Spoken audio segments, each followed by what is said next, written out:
ఆయన మనకు బాధ వస్తేనంట మన పక్కకు వచ్చేస్తాడంట. ఎక్కడో ఉండడు, మన పక్కనే ఉంటాడు.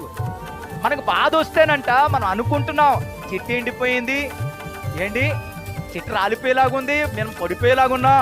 కాదు కాదు, నిన్ను నిలబెట్టే దేవుడు నీ పక్కనే ఉన్నాడు.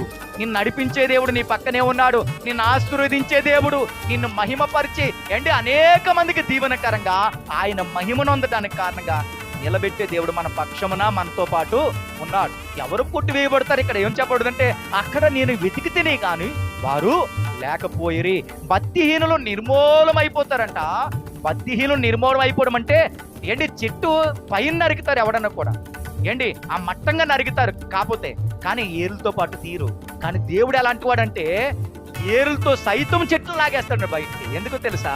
ఇంకా చెట్టుకి ఏ ఆనవాళ్ళు ఈ భూమి మీద ఉండకన్నా చేసేస్తాడంట. ఏంటి అందరూ పోవాలని మనం కోరుకోవట్లేదు,